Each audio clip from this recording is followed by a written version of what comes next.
दुनिया के इतिहास में कुछ ऐसे महानायक लोग हैं जिनके चमक के पीछे लाखों लोगों की चीखें छुपी है। हमने पढ़ा है कि विंस्टन चर्चिल ने नाजी जर्मनी को घुटनों पर लाया। हमने सुना है कि वी फॉर विक्ट्री साइन आजादी का सिंबल था। लेकिन क्या आपने कभी द डेनियल के बारे में सुना है? एक ऐसी भयानक साजिश जिन्होंने एक हंसते खेलते देश के हिस्सों को कब्रिस्तान बना दिया। 1943 का बंगाल फेमाइन, जहाँ 30 लाख लोग भूख से मर गए। ये मौत कुदरत ने नहीं, लंदन में बैठे एक शख्स के पेन से लिखी गई थी। आज हम चर्चिल के उस हीरो वाले मार्क्स को उतारेंगे जिसे पूरी दुनिया नहीं जानती। नमस्ते दोस्तों।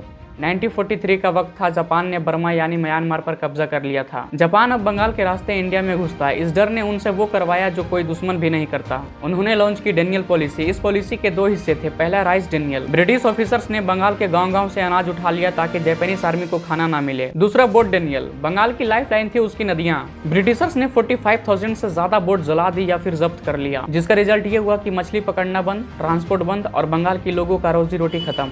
लोगों के पास खाने को कुछ नहीं बचा। कलकत्ता यानी कोलकाता की सड़कें भूखे लोगों से भर गया। नौबत ऐसी आ गई थी कि लोग डस्टबिन में खाना ढूंढने लगे। माँ बाप अपने बच्चों को चंद रुपयों में बेचने लगे ताकि वो कुछ खा सके। लेकिन सबसे दर्दनाक बात पता है क्या थी? बंगाल के गोडाउन में अनाज भरा हुआ था। वो अनाज जो वहाँ के किसानों ने उगाया था, उसे रिजर्व रखा गया था उस ब्रिटिश सोल्जर के लिए जो मैदान जंग में था ही नहीं।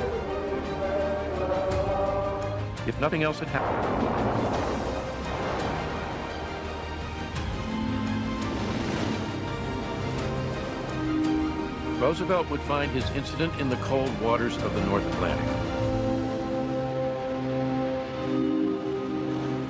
By the middle of 1941, Nazi U-boats had sunk over 1,500 British ships, all but cutting England's lifeline to America.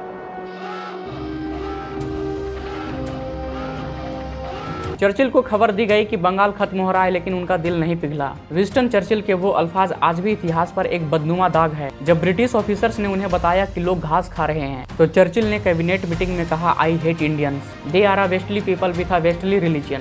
Churchill का मानना था कि फेमाइन उनकी अपनी गलती है, क्योंकि इंडियंस खरगोश की तरह बच्चे पैदा करते हैं। जब अमेरिका और कनाडा ने मदद की पेशकश की तो चर्चिल ने शिप को डाइवर्ट कर दिया। उन्होंने कहा, भुखमरी हो या ना हो, but the relief would do no good. हम हिटलर के कंसंट्रेशन कैंप के बारे में जानते हैं, उसे दुनिया का सबसे बड़ा विलेन मानते हैं, लेकिन चर्चिल ने पूरे बंगाल को ओपन एयर कंसंट्रेशन कैंप बना दिया था। फर्क सिर्फ इतना है कि हिटलर ने गैस का इस्तेमाल किया था और चर्चिल ने भूख का। ये कंट्रोवर्सी इसलिए है क्योंकि वर्ल्ड वॉर सेकेंड जीतने के बाद चर्चिल ने खुद अपना इतिहास लिखा। उन्होंने अपनी 6 वॉल्यूम की हिस्ट्री बुक में बंगाल फेमाइन का जिक्र तक नहीं किया।